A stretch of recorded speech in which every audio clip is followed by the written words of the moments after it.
حبايبي الله يعطيكم الصحة والعافية يا رب، وركز معايا اليوم بإذن الله طبخة عالمية استثنائية، حاجة كذا مستحيلة، فاخرة من الآخر. بس إيش؟ في قلبك في قلبك في قلبك حبيب قلبي، الله يعطيكم الصحة والعافية. اليوم بإذن الله عندنا ضيف استثنائي، الشيف أبو أسامة، الله يعطيك الصحة والعافية، شرفت ونورت حبيب قلبي. اليوم أبو أسامة جاي يبغى يورينا كيف نسوي المندي الحضرمي بالتمر الهندي، يسمونه مندي الخالات صح؟ يا سلام. نعم مندي الخالات.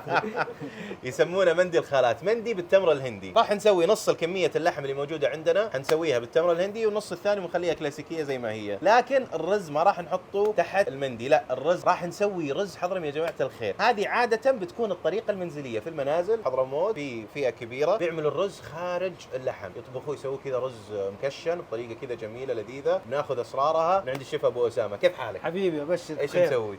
اول شيء يا سعدنا يا هلا بالحامل ومحمود حبيبي، الله ويعطيك العافية. الله يعافيك. وش الاجواء الحلوة ذي؟ اليوم اجواء استثنائية ان شاء الله حبيبي الله يسلمك. اجواء حضرمية 100% بإذن الله. طيب خلينا ناخذ من عندك اول شيء تتبيلة مندي الخالات اللي هو مندي التمر الهندي. عندنا اللي هو المندي العادي، نحط صفار مع الملح. نعم مع ملح وفلفل اسود شيء بسيط. ذاتس ات. خلاص هذا هو. ممتاز. هنا بس بنسوي بندوب التمر الهندي. ندوب التمر الهندي. بندهنه بعد ما نتبله بالتتبيله العاديه، جزء منه بندهن دهان التمر الهندي، بيعطي نكهه جميله فيها شوي حلاوه وحموضه في نفس الوقت. يعني فقط التمر الهندي هو الاضافه فقط. هو الاضافه فقط.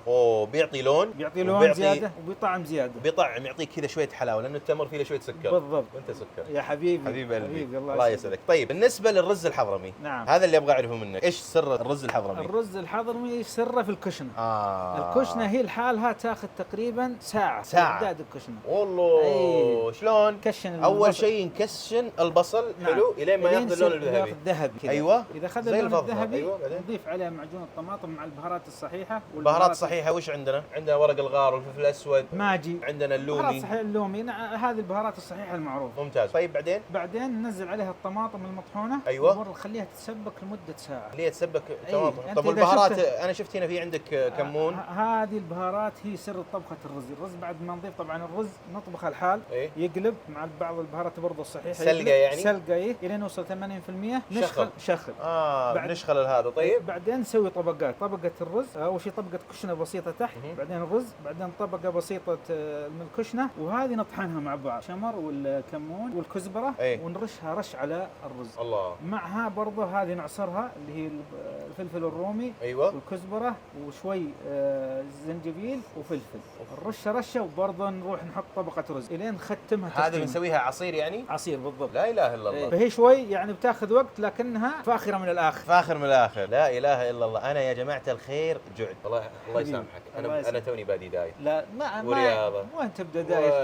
وهذا لحقن عليه اذا انت انا لي سنه ابغى ابدا ما بديت. لا والله انا من يوم ما انولدت قال.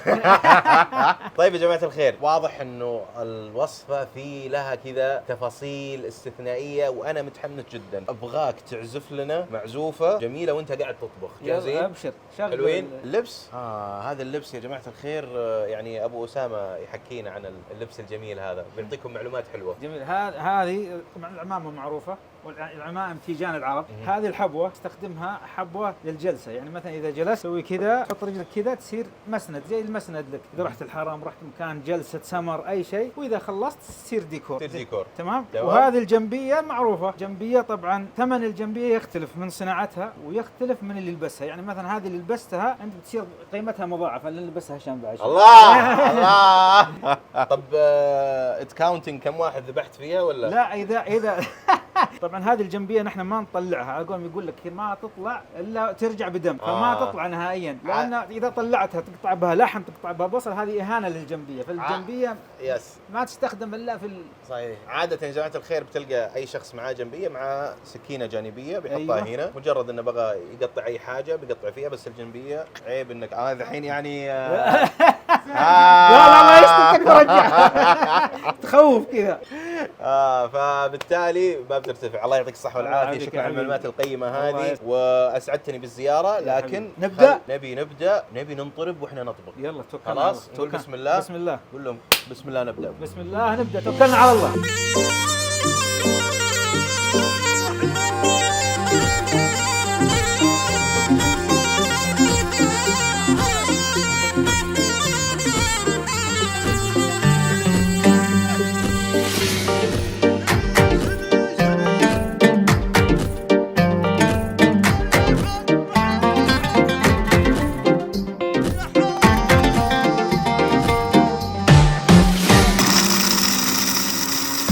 عطيته